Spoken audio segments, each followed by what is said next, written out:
Good evening everyone, I am audible? Yes ma'am. Next topic है, मैं आज आपको सिलेबस बता दूंगी क्या कौन कौन से टॉपिक करने हैं, कहाँ से करना है। सबसे पहले कुछ टॉपिक्स बचे हुए हैं वो एक बार कुछ कुछ देख लेते हैं। इसमें तो एक था, जैसे हम वेक्टर स्पेस मॉडल कर रहे थे, तो हमने पढ़ा था लास्ट में, हम पढ़ रहे थे इन्फॉर्मेशन रिट्रीवल। तो इन्फॉर्मेशन रिट्रीवल में there were three methods, one was Boolean Boolean method था, और दूसरा वेक्टर स्पेस मॉडल था, और तीसरा प्रोबेबिलिस्टिक मॉडल है। सो अभी देख लेते हैं वेक्टर स्पेस मॉडल का में जो हम जैसे जो काउंट लेते थे, जो हमने कल जो एक एग्जांपल किया था स्लाइड्स में, तो जो काउंट लिया हुआ था वो काउंट ले लेता था ना, जो वेट लेता था वो वेट को ले लेता था, काउंट ले लेता था कि फ्रीक्वेंसी, खाली फ्रीक्वेंसी को देखता था वो खाली। तो उस फ्रीक्वेंसी का मतलब क्या हुआ कि लेस इंपॉर्टेंट, समटाइम्स के जो लेस इंपॉर्टेंट वर्ड्स होते हैं या जैसे स्टॉप वर्ड्स वगैरह होते हैं, उनकी फ्रीक्वेंसी बहुत ज्यादा होती है, जैसे कि आई एम, दी, इन सब वर्ड्स की फ्रीक्वेंसी बहुत ज्यादा है, but they are less meaningful. So we have another way of weighing, uh, so that is term frequency, inverse document frequency. So it is taking two parameters, one is term frequency और दूसरा IDF. So in order to find the weight of a particular word, we will be having two things. ये दोनों चीजें होंगी. ये क्या चीज है ये देखते हैं. तो इसके बेस पे suppose we have the query, this is the query and these are the document. So suppose the query is this, so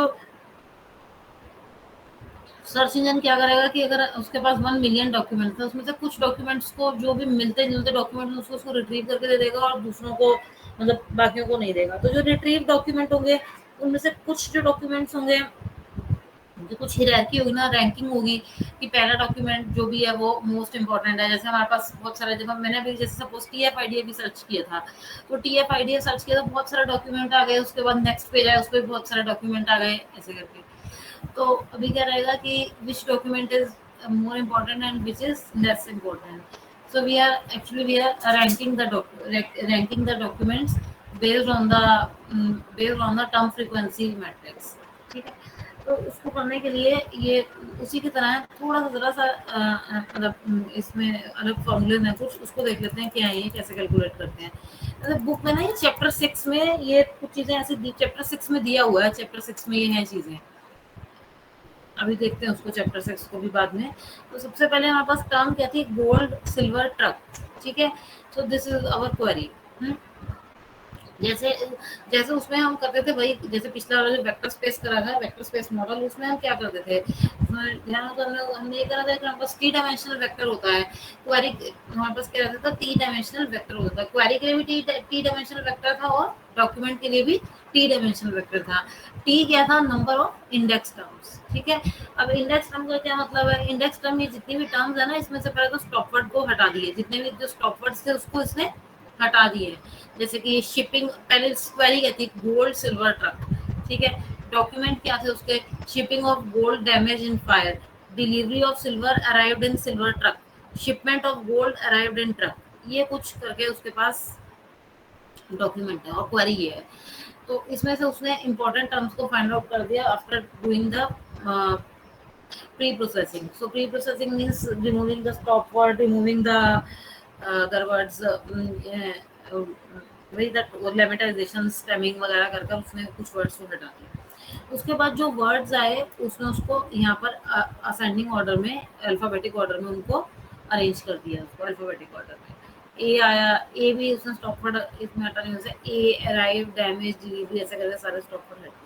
तो वेक्टर है, ये वेक्टर स्पेस मॉडल है. बस वेक्टर स्पेस मॉडल में क्या था कि काउंट जो होता था वो ले लेता, वो वेट क्या ले लेता था, काउंट ले लेता था. इसमें क्या करने वाले हैं, ये सिंपल है, इसमें भी करेंगे वही साथ में. टर्म फ्रीक्वेंसी का तो मतलब यही है कि what is the frequency of the term. पर आईडीएफ अलग है, इनवर्स डॉक्यूमेंट फ्रीक्वेंसी. ठीक है. तो सबसे पहले हम क्वेरी के लिए ये वेक्टर को जनरेट करेंगे. तो जैसे उसमें भी था 11 डायमेंशनल वेक्टर, जैसे वो हमने पिछले वाला एग्जांपल करा था, उसमें 11 था, 11 डायमेंशनल वेक्टर था. इसमें भी हम जो इंपॉर्टेंट वर्ड्स है उतना डायमेंशनल वेक्टर बन जाएगा. अब क्वेरी थी गोल्ड सिल्वर ट्रक, तो गोल्ड के कॉरस्पॉन्डिंग इसने 1 कर दिया था, सिल्वर के कॉरस्पॉन्डिंग इसने 1 करा, और ये ट्रक के कॉरस्पॉन्डिंग क्या करा, 1 करा. तो क्वेरी का जो N dimensional, T dimensional vector क्या बन गया, 4 टाइम्स 0 1 0 ऐसे ऐसे करके ये बन गया. ठीक है. उसके बाद क्या किया है, उसके बाद क्या करना है, उसके बाद हमें इसका D1, D2, D3 जितने भी डॉक्यूमेंट्स हैं ना, उसके कॉरस्पॉन्डिंग हमें वेक्टर जनरेट करना है। So we have how many documents, we have four three documents D1, D2 and D3। अब जैसे उसमें करा था बिल्कुल इसमें वैसे ही करना है, बस इसमें काउंट नहीं लेना है। काउंट एक बार के लिए तो काउंट हम वैसे तो हम एक बार के लिए काउंट जो है लेंगे, लेकिन हम उसको भी D1, D2, D3 में तो काउंट ले रहे हैं। सिंपल सा कैसे काउंट, क्योंकि मैंने कहीं पर टू भी लिखा हुआ है ना,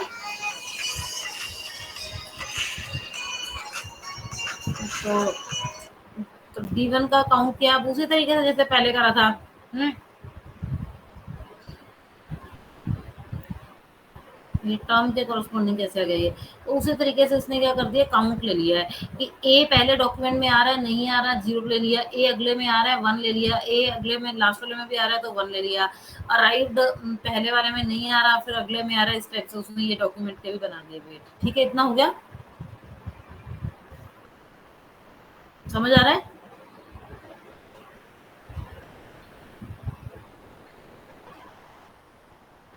समझ आ रहा है क्या, या मैं नीट एंड क्लीन दिखाऊंगी आपको, इसका रुको एक बार, इतना साफ सा एक है मेरे पास। एक सेकंड।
दिख रहा है अब?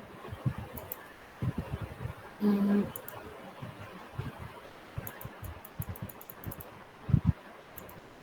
तो ये क्या किया कि ये जो टर्म्स थे, वही जो इसने लिखा क्या, सबको असेंडिंग ऑर्डर में लिखा, क्वेरी के कॉरस्पॉन्डिंग ये वैल्यूज ले ली, और फिर उसी टाइप से ए तीनों डॉक्यूमेंट में आ रहा होगा तो उसने क्या ले लिया, वन वन, फिर ऐसे। लेकिन इसमें भी अभी तक हम यहाँ काउंट ले रहे हैं, सिल्वर जो है जैसे D2 में टू टाइम्स आ रहा है, delivery of silver arrived in a silver truck, तो D2 में, ये D2 में कितने टाइम्स आ रहा था, टू टाइम, तो उसको भी उसने क्या कर लिया, काउंट कर लिया। यहाँ तक ये बनाना आ गया।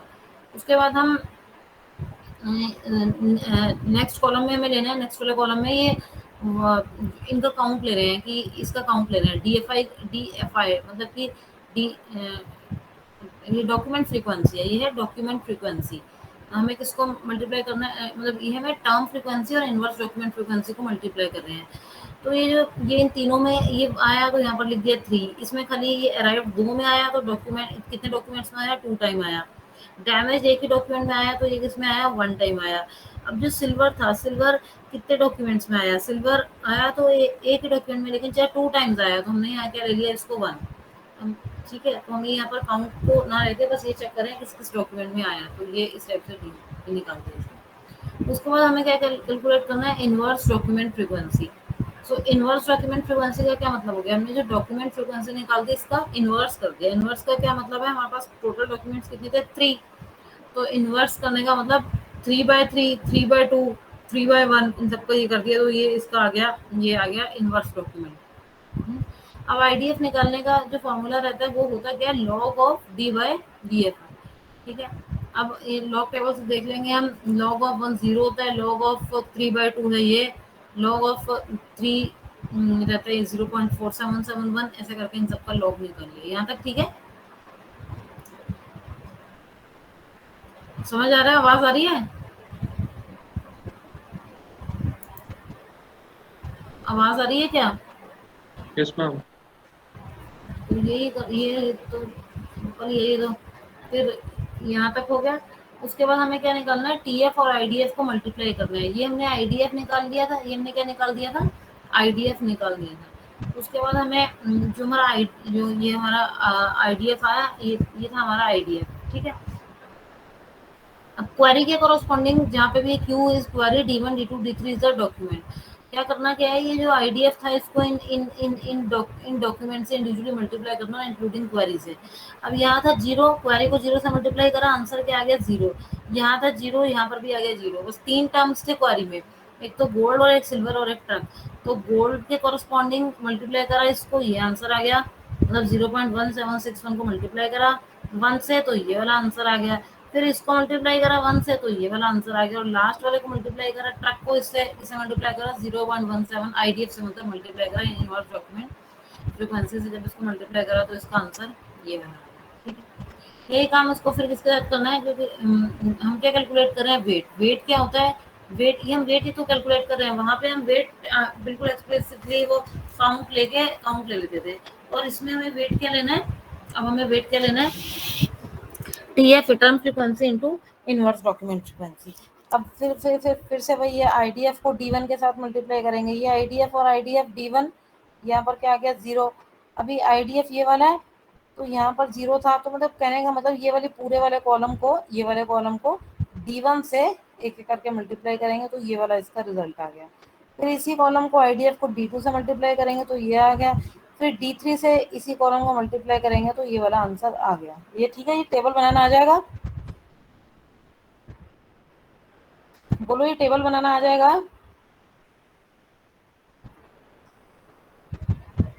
बोल ही नहीं रहे, पता चल रहा है इसमें कुछ भी नहीं है। अभी आगे मतलब आगे करना है हमें, अभी रैंकिंग नहीं करी है, अभी हमने खाली वेट्स कैलकुलेट करे हैं, कुछ नहीं करा है। पता नहीं आप कुछ बोल ही नहीं रहे हो, देख भी रहे हो या नहीं देख रहे। पहले आपको जैसे उसमें करा था वो वेक्टर स्पेस मॉडल में, इधर सारे टर्म्स ले लिए, इधर डॉक्यूमेंट ले लिए, साथ में क्वेरी भी ले लिया, और फिर ये डी एफ निकाला, फिर डी बाई डी एफ निकाला, आई डी एफ निकाला, log 10 of D by D F. उसके बाद ये हमने वेट ऐसे करके कैलकुलेट कर लिए। आगे क्या करना है, आगे देखो, अब ये तो हमने खाली क्या निकाला है, वेट निकाला है। आगे कैलकुलेट करने के लिए हमें क्या करना है, ये टेबल बन गया जिसमें हमारे पास वेट्स थे। ठीक है, अब हम जब आप इसका हमें सिमिलरिटी निकालनी है, एक्चुअली हमें क्या करना है कि भाई सिमिलरिटी निकालनी है, क्वेरी की और डॉक्यूमेंट की क्या निकालनी है, हमें सिमिलरिटी निकालनी है। तो Q1 और D1 की सिमिलरिटी भी निकालेंगे, Q1 और D2 की सिमिलरिटी भी निकालेंगे, और Q1 और D3 की भी सिमिलरिटी निकालेंगे। मतलब क्यू और जो क्वेरी थी और उसकी डॉक्यूमेंट की क्या निकालेंगे, सिमिलरिटी। तो जब आप चैप्टर 6 पढ़ोगे, उस दिन हम कल देख भी रहे थे, तो चैप्टर 6 में तो बताया हुआ हमारे पास, हम मतलब ये कोसाइन सिमिलरिटी हम कैलकुलेट करते हैं। तो कोसाइन सिमिलरिटी कैलकुलेट करने के लिए हमने क्या करना है, हमारे पास फॉर्मूला है कोसाइन सिमिलरिटी कैलकुलेट करने का। तो वो है cos theta is equal to dot product है इनका, क्वेरी का और डी का, डिवाइडेड बाय ये, डिवाइडेड बाय इसको लिया हुआ है इसमें, ये चैप्टर 6 में इजीली एक्सप्लेन किया हुआ। अभी देखते हैं कि ये वाला फार्मूला आपको पता चल जाएगा, देख वो काफ़ी इजी सा फार्मूला है सिमिलरिटी निकालने के लिए।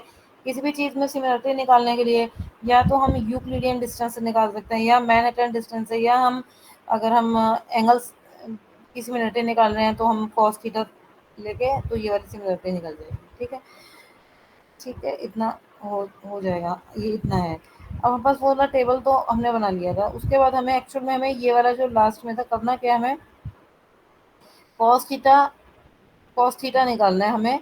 क्वारी और D1 के बीच का रिलेशन, क्वारी और D2 के बीच का एंगल, और क्वारी और D3 के, हमें ये कम एंड में हमें ये वाला काम करना है।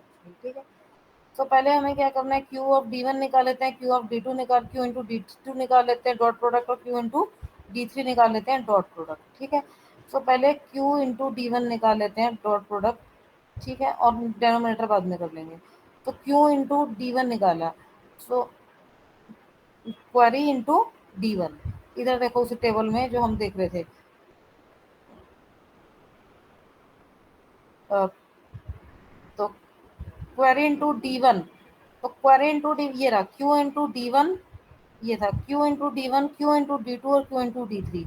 ठीक है, कॉस थीटा, और जब कॉस थीटा निकालना है तो न्यूमरेटर में क्या आ रहा है, इनका डॉट प्रोडक्ट, इन दोनों का डॉट प्रोडक्ट आ रहा है, इन दोनों का डॉट प्रोडक्ट। ये क्या थे, हमारे वेट्स आ गए थे, ये हमने वेट्स निकाले हैं। तो क्वेरी का और इसका हमें रिलेशन किसके बीच में निकालना, क्वेरी का और डॉक्यूमेंट का। तो उसने क्या करा, इनको क्या करा, मल्टीप्लाई कर दिया, zero into zero zero, zero into zero zero, सब जीरो, बस 0.761 इंटू 0.1761। बाकी सारे या तो यहाँ जीरो है या यहाँ जीरो है, बाकी सब जीरो जीरो हो जाएंगे, खाली यही रह जाएगा।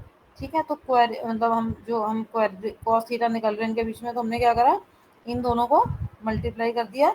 अभी तो और डेनोमिनेटर में भी करेंगे, वो थोड़ा लंबा टर्म है।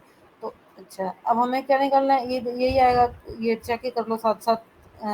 तो क्यू इंटू D1 निकाला था, तो क्या है, न्यूमरेटर में क्या आ रहा है, ये देखो, Q into D1, Q into D2, तो क्यू इंटू D1 आ रहा था 0.1761 इंटू 0.1761, तो ये आंसर आ गया न्यूमरेटर के लिए। फिर इसी तरीके से क्यू इंटू D2 कर लेंगे। So for finding Q into D2, this is the Q and this is the D2, बिल्कुल उसी तरीके से इनको मल्टीप्लाई करा। तो कुछ कुछ पोजीशन पे जहाँ पे नंबर जीरो नहीं है, इनको मल्टीप्लाई कर दिया, 0.4771 इंटू 0.9, ये, और प्लस में 0.1761 इंटू डॉट प्रोडक्ट जैसे करते हैं, इनको क्या करा उसने, मल्टीप्लाई कर दिया। तो ऐसे करके उसने क्यू इंटू D1 कैलकुलेट कर लिया है। ठीक है, ये हो गया क्यू इंटू D1, और फिर इसी तरीके से क्यू इंटू D2 के लिए वही उसको मल्टीप्लाई कर दिया। तो क्यू इंटू D3 भी कैलकुलेट कर दिया, न्यूमरेटर तो आ गया। अब करते हैं इसका डेनोमिनेटर कैलकुलेट। डेनोमिनेटर कैलकुलेट करने का के लिए क्या है, देखो, क्यू इंटू क्यू। ठीक है, तो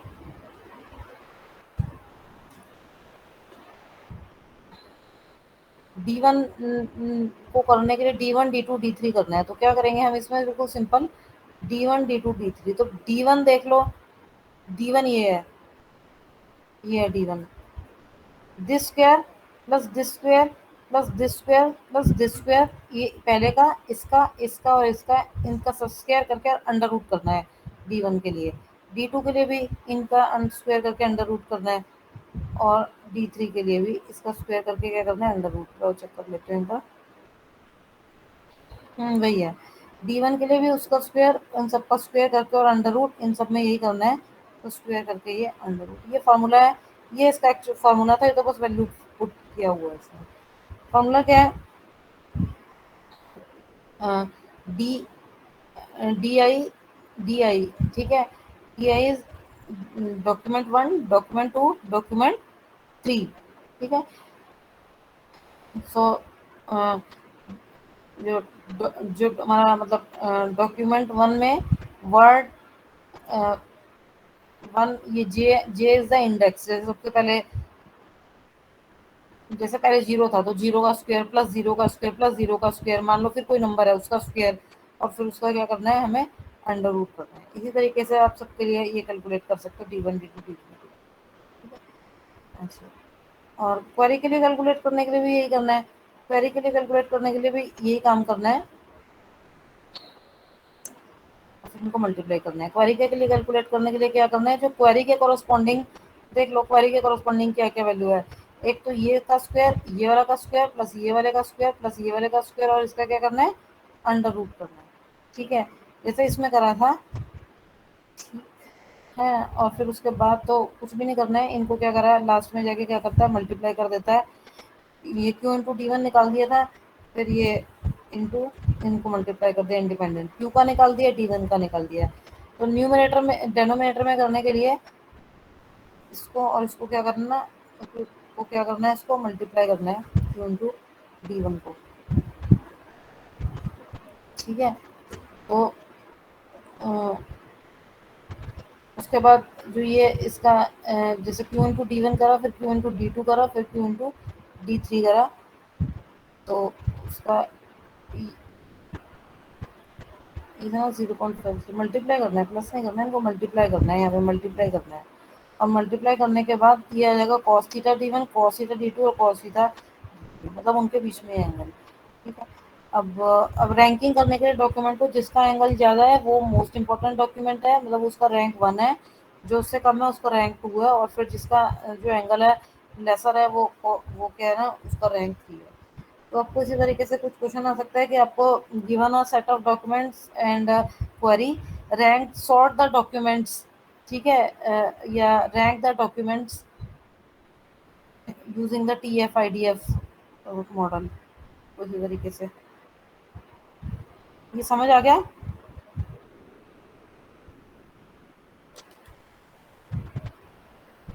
बोलो समझ आ गया या कुछ और एग्जांपल लेना है? यस मैम, हो गया। और भी एग्जांपल में यही बिल्कुल एग्जैक्ट यही काम करना है बिल्कुल, कुछ ज्यादा नहीं है बस। हर एक कोई भी अब एग्जांपल लो इसी तरीके से आपको डॉक्यूमेंट दिखेगा, क्वेरी दिखेगी, और यही सिंपल सा इस मॉडल को अप्लाई करना है। ठीक है। अब इसके बाद रहता है, तो रहता है पहले एक आध टॉपिक और है वो दिखा देती हूँ। इसका प्रोबेबिलिस्टिक मॉडल है, इन्हीं की तरह उसको और देख लेना साथ में। उसका थ्योरेटिकली क्वेश्चन मतलब तीन तरह के मॉडल थे, Boolean, vector space, vector vector space के साथ एक ये भी था TF-IDF, और लास्ट में बुलियन रहता है, उसको बुलियन नहीं वो क्या रहता है, प्रोबेबिलिस्टिक मॉडल। एक टॉपिक रहता है फीचर सिलेक्शन, देख लेते हैं एक फीचर सिलेक्शन। और मैं सिलेबस तो बताती हूँ पहले। एक फीचर सिलेक्शन एक टॉपिक था, मैंने उसका ग्रुप में डाला भी था एक, इसमें से निकालते हैं, लिंक डाला था। फीचर सिलेक्शन यूनिट 3 का टॉपिक बचा हुआ था, इसी में से निकाल रही हूँ आपको, जो मैंने लिंक डाला था एक। देखो स्क्रीन शेयर करती हूँ मैं।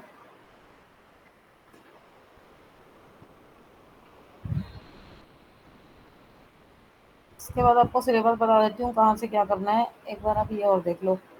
फीचर स्ट्रक्चर एंड यूनिफिकेशन, ये मैंने ना उसमें डाला हुआ है आपके उसमें जो तुम्हारा वो है क्लासरूम में डाल दिया था। फीचर स्ट्रक्चर ऐसे का ऐसा एक टॉपिक मिल गया था, कहीं से बुक में तो नहीं है, feature structure. So what are features? We will be doing these first three topics.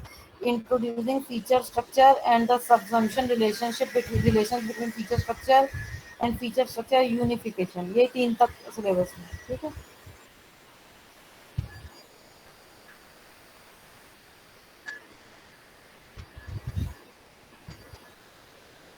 Feature structure से बताती हूँ, वो एग्रीमेंट भी पढ़ लेना आप वैसे फीचर स्ट्रक्चर के।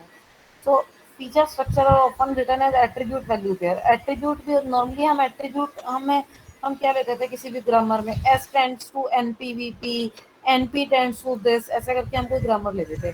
अब जो फीचर स्ट्रक्चर है उसमें क्या होगा कि जो जैसे जो NP और NP को तो ये NP या VP उन सबको तो बोल रहा है, एट्रीब्यूट वगैरह बोल रहा है, लेकिन बोलता है उसके करस्पॉन्डिंग ना कुछ वैल्यूज भी होती हैं फीचर स्ट्रक्चर में। तो जो NP वगैरह था, जो ये सब थी, एस थी, these are known as attributes here. तो after that we have some values. एक तरीके से वैल्यूज वही चीजों को ले रहा है जो हमें को जो टर्मिनल सिंबल होते थे ना वही रहता है। लेकिन हर एक टर्मिनल नॉन टर्मिनल उसमें टर्मिनल नहीं देता था, उसमें हर एक नॉन टर्मिनल क्या है ना टर्मिनल नहीं देता था, मतलब। तो इसमें क्या है कि जितने भी हम पास ये एट्रीब्यूट बोल देते हैं उन नॉन टर्मिनल्स को, उसके कॉरस्पॉन्डिंग क्या है ना वैल्यूज है, ये कह रहा है। और often return as attribute value pair. So the attribute value matrix express that something is singular। अब जैसे ये है इसमें, उसके पास दो एट्रीब्यूट है, तो one is number and one is person, and for it we have the corresponding two values, one is singular and one is three. ठीक है। तो ये बोल रहा है कि that the attribute value matrix express that something is singular and third person, and it is third person, first person, second person, third person होता है ना, तो उसके लिए बोल रहा है ये, it something is singular and is third person, that is the feature number has value singular and the person has value here. So in this above example, we can see that we have the unique atomic values corresponding to this these attributes. खाली SG है और 3 है, so these are the atomic values only. So sometimes the feature attributes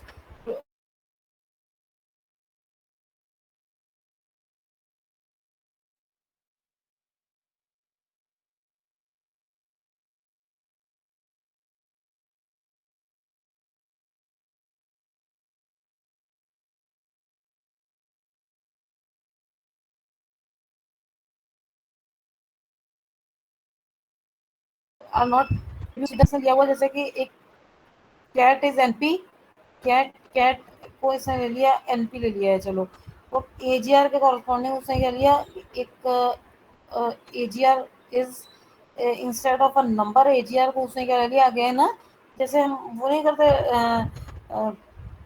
loops के अंदर loop लगा लो, उस type से कुछ ही हो गया कि एजीआर के कॉरस्पॉन्डिंग एटॉमिक वैल्यू ना लेके अगेन फीचर फीचर स्ट्रक्चर ले लिया है, तो this makes it possible to group feature of a common type together, ठीक है। So another way of representing feature structure is to use the directed graph. We can also use the directed graph like that. We can see here. तो इसी feature structure को, इस this feature structure जो ऊपर वाला feature structure था उसको इसने डायरेक्टेड ग्राफ से दिखाया। सो कैट, जो कैट है, कैट कैट है, और इनिशियली उसके पास how many attributes are there, we have two attributes, one is cat और वन इज एजीआर, एक तो कैट है और एक क्या है, एजीआर है, ठीक है। हाँ, अब जो कैट है, कैट की जो के corresponding only atomic value and that is NP, ठीक है। एजीआर के कॉरस्पॉन्डिंग उसके पास अगेन है फीचर वेक्टर है, फीचर स्ट्रक्चर है, तो फीचर स्ट्रक्चर को ग्राफ में ऐसे रिप्रेजेंट कर रहा है, जिसकी दो वैल्यूज है, एक तो नंबर है और जिसके दो मतलब जो एक एजीआर की जो वैल्यू है, it is again feature structure, और वो भी क्या नंबर और पर्सन है, उसके कॉरस्पॉन्डिंग वैल्यू क्या एस जी और 3 है, तो ऐसे करके इसने दिखा दिया, उसको रिप्रेजेंट करने का एक तरीका है। The path in the graph correspond to sequence of features that led through the feature structure to some value, ठीक है।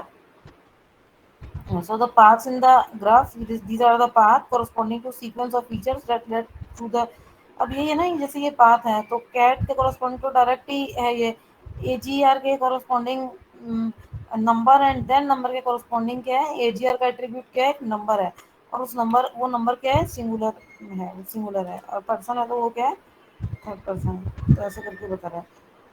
So the graph that we have just looked at had a tree structure and there was no node that had more than one incoming edge. So we can see in the above example that no node has more than one incoming edge ना, outgoing तो है बहुत, जैसे कि person से ये वाला जो ये वाला node है, यहाँ से there are two outgoings, but we can see that there are no two incoming incoming edges नहीं है ना इसमें कहीं पर भी, तो ठीक है।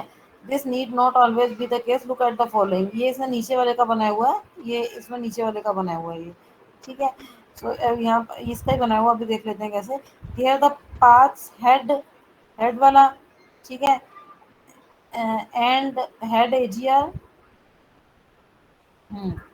ये वाला हेड एजीआर और हेड सब्जेक्ट और एजीआर, ये सब ये इस वाला जो नोड है, both led to the same node, इसमें दो वैल्यूज है ना, हेड एजीआर और ये, और head subject and AGR, all this they led to the same value and share that value. This property of feature structure that several features can share is called reentrancy.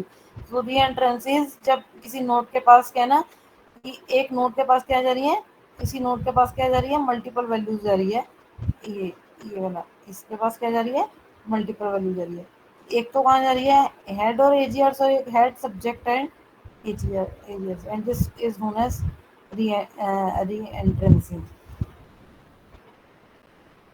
So they have application computation linguistic. So in attribute value matrices reentrances, ये इसका example है, इसी को शायद इसमें से represent किया हुआ है। reentrances commonly expressed by co-indexing the value which are shared, देखो कैसे दिखा रखा है, बिल्कुल वैसी है। The box one indicate the two feature sequences leading to it share one value. इधर देख सकते हैं हम ये पहले तो उसके पास क्या था, एक तो कैट था और हेड था, कैट और हेड ले लिया। कैट के कॉरस्पॉन्डिंग तो एक ही वैल्यू है, सिंगुलर और बात खत्म। ठीक है, अब इसके कॉरस्पॉन्डिंग उसके पास दो एट्रीब्यूट्स हैं, एक तो एजीआर और एक सब्जेक्ट। एक तो एजीआर है और एक सब्जेक्ट है। ठीक है, अब एजीआर के कॉरस्पॉन्डिंग अगेन एक फीचर स्ट्रक्चर है जिसकी दो वैल्यूज हैं, नम और पीआरएस। ठीक है, और फिर उसकी जो वैल्यूज हैं वो क्या है, एसजी और 3। और सब्जेक्ट के कॉरस्पॉन्डिंग उसके पास क्या है, हाँ सब्जेक्ट के कॉरस्पॉन्डिंग उसके पास क्या है, सब्जेक्ट के कॉरस्पॉन्डिंग उसके पास क्या है, वही वैसे तो देखो सब्जेक्ट के कॉरस्पॉन्डिंग उसके एजीआर है। ठीक है, और जो एजीआर है उसके पास क्या है, वही नम और ये। तो कहने का मतलब ये जो वन है ना, ये वन, इसको ये वाली चीज मतलब वही की वही यहाँ पर रिपीट हो रही है। ये जो वन था वो क्या था, सब्जेक्ट था, सब्जेक्ट के कॉरस्पॉन्डिंग एजीआर था, और एजीआर के कॉरस्पॉन्डिंग नम पर्सन पीआरएस और एसजी 3, नम पीआरएस एसजी और 3। तो ये वन और वन वही ले लिया इसने, ये वही कह रहा था, paths one indicated two feature sequences leading to it share one value. They are sharing, ये वाला जो वन है ये इसी को ये वही ये वाली चीज आ गई है। ठीक है, ये समझ आ रहे हैं, समझ आ रहा है ये, बोले नहीं कुछ, बोलो ना, बोलते ही नहीं हो कुछ तो। Next is when how we like we have feature structures. Now we need to compare two feature structures. तो इफ फीचर स्ट्रक्चर में खाली एक सिंगल वैल्यू है, जैसे मान लो एक फीचर स्ट्रक्चर है नंबर एस जी, और दूसरा एक फीचर स्ट्रक्चर है नंबर एस जी, तो उसको तो देख के नंबर है और वो सिंगुलर है, दूसरे वाले पे नंबर है सिंगुलर है, उसको देख के ही कह दिया दे आर मैचिंग। अच्छा, एक फीचर स्ट्रक्चर है मान लो नंबर है एस जी, और दूसरा फीचर स्ट्रक्चर है पर्सन 3, तो दे आर नॉट सिमिलर, है ना, तो उसको देख के कह देंगे they are not similar. But इतना इतना सिंपल तो खरीद देखने से पता लगने वाला नहीं होने वाला। तो we have the concept of subsumption.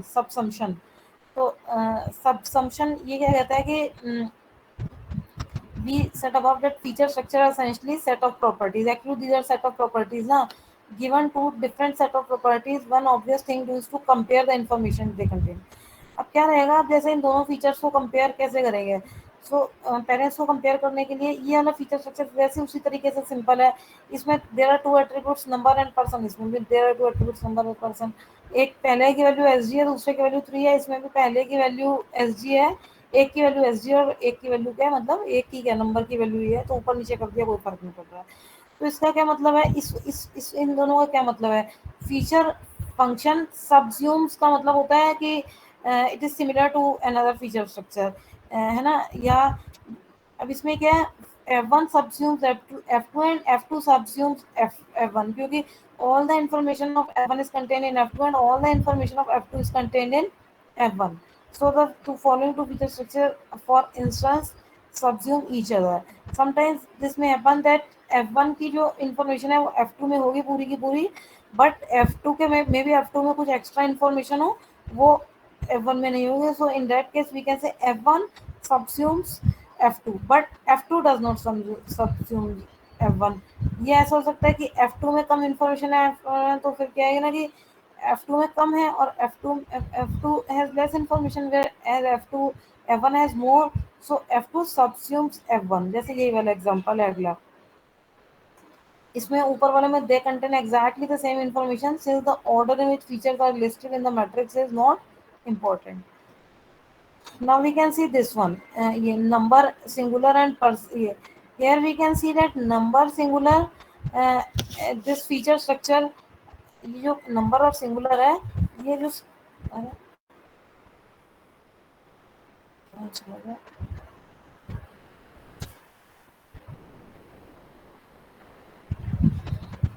तो जो ये वाला फीचर स्ट्रक्चर है number S G, it is this information we can retrieve this information from this feature structure also.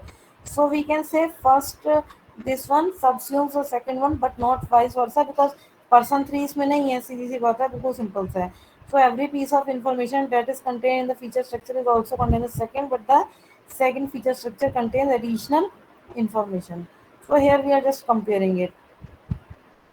Now we can see here this one. So अभी क्या है इसमें, number S G है वो तो इसमें है, जेंडर मैस्कुलिन जेंडर नो इस वाले में नहीं है, इसी तरह पर्सन 3 इसमें नहीं है. So we can say first one does not subsume the second because it contain information that the second does not contain, namely gender masculine. But the second one does not subsume the first one either as it contain person 3, वही वाली बात है. ठीक है. So notice that subsumption relation between feature structure is somewhat similar to, वही subset relation ही हो गया. और क्या है ये सबसेट ही है कि ये उसका सबसेट है या नहीं है, सिंबल भी वही बना हुआ है. Feature structure F1 subsumes F2 if all the information of F1 is contained in F2, and similarly F2 subsumes F1 if all the information is contained in F1. Next topic is इसी का ये है, ऐसे topic है ये, feature structure and unification. तो इसमें है बिल्कुल सिंपल सा टॉपिक है, feature structure unification. Unification means union of two feature structure. So union of two feature structure is a partial operation on, अभी देखते हैं why it is known as partial operation. Because sometimes we can't do the union, so that's why it is, we can see in the example here given that sometimes we don't uh, apply the unification operation on the two feature structure. So it is a partial operation on feature structure. Intuitively it is the operation of combining two feature structures such that the new feature structure contains all the information of the original two and nothing more. जैसे अभी इसने example लिया, this is F1 and this is F2, cat NP. ठीक है, इसमें agree number singular है और इसमें क्या है एग्री पर्सन थर्ड है. तो इसमें तो it is very easy to do the unification operation of these two feature structure, क्योंकि कैट और एनपी तो है ही है. अब एग्री के कॉरस्पॉन्डिंग नंबर सिंगुलर है और पर्सन थर्ड है, तो बस यहाँ पर क्या करा है, वही एक तरीके से एक और फीचर स्ट्रक्चर बना दिया है. और अब जो एग्री के कॉरस्पॉन्डिंग क्या है, there is again a feature structure which contains again a attribute value pair. This is attribute and this is value pair. So clearly F1 union F2 contains all the information that is in both F1 and F2, and it does not contain any other information. Now we can see here that the feature structure is a partial operation. Why? Because uh, we did not, why we did, जैसे इसने एक F ले लिया है cat and NP. ठीक है, और दूसरी तरफ ले लिया कैट एंड एवीपी. सो एक तरफ तो कह रहा है कैट इज एनपी और दूसरी तरफ कह रहा है कैट इज वीपी. ठीक है, so it is a coincidence ना. So F3 union F4 does not exist. There is no feature structure that contains all the information in F3 and F4 because the information in these two structure are contradictory, so the value of this unification is undefined. So this is the actual definition of feature unification. Unification of two feature structure F and G if exist. मतलब if F and unification इनका हो रहा है, अगर possible है, जैसे इस वाले में तो पॉसिबल ही नहीं था. So it is a union तो होता ही तभी है ना कि is the smallest feature structure that is subsumed by both F and G. वही जो यूनियन इसमें करेंगे ना, तो यूनियन में it is the smallest feature structure that is assumed by that is F union G if is a feature structure with the following properties. ठीक है, तो ये प्रॉपर्टीज होंगी उनमें. तो F यूनियन G होगा, F इज द सबसेट, या F union G में F मतलब F इज द सबसेट, या मतलब एंड G भी सबसेट होगा, F भी सबसेट होगा मतलब. ठीक है, and H is the feature structure such that F उसका सबसेट होगा एफ यूनियन जी का, हो गई एफ उसका सबसेट तो होगा ना एफ यूनियन जी का. तो सेट सबसेट ऑपरेशन में देख लेते हैं हम. तो एफ उसका एफ यूनियन जी करेंगे तो उसका सबसेट होगा, जी भी उसका सबसेट होगा एफ यूनियन जी में. एंड लास्ट वाला क्या है, H is the feature structure such that F is the subset of H and G is the subset of H. ठीक है, तो मतलब H is a kind of superset हो गया. ठीक है, so F union G belongs to H. ठीक है, तो एच क्योंकि सुपर सेट हो गया तो F union G belongs to H है. So that is there is other feature structure that are also properties of 1 and 2 and subsume F union G. So that is other feature structure is H. ये इसका और example दिया हुआ है union का, आप इसको और यूनियन को और देख लेना, इसका एग्जांपल इसने बताया हुआ है।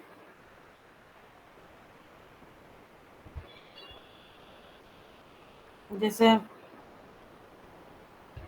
F5 एक फीचर स्ट्रक्चर बना हुआ है, एग्री है और सब्जेक्ट है, उसके अंदर क्या लिखा हुआ है, नंबर सिंगुलर, और इसके अंदर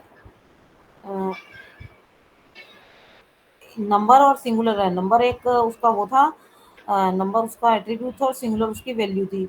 इसी तरीके से इसमें सब्जेक्ट में यहाँ वैल्यू आ सकती थी, वैल्यू ना आके उसने क्या ले लिया, एक फीचर स्ट्रक्चर ले लिया, फीचर स्ट्रक्चर के अंदर एक और फीचर स्ट्रक्चर ले लिया।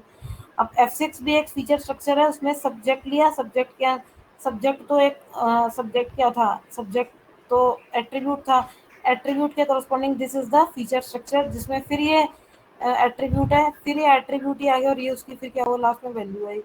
सो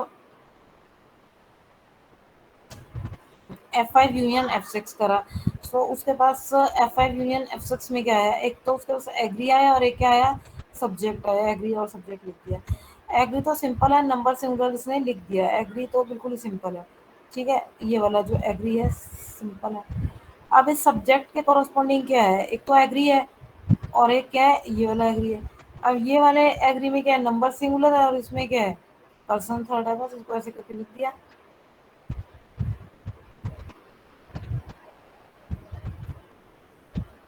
समझ आ गया ये।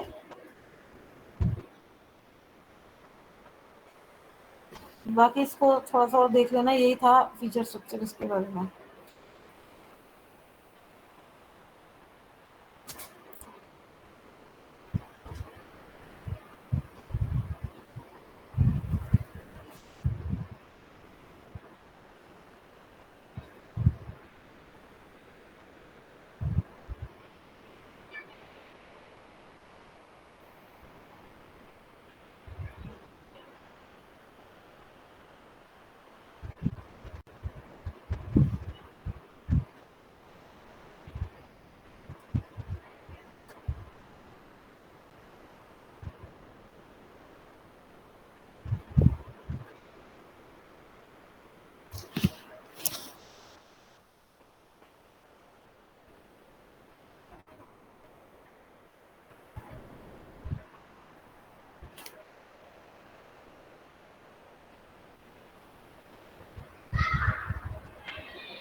1582।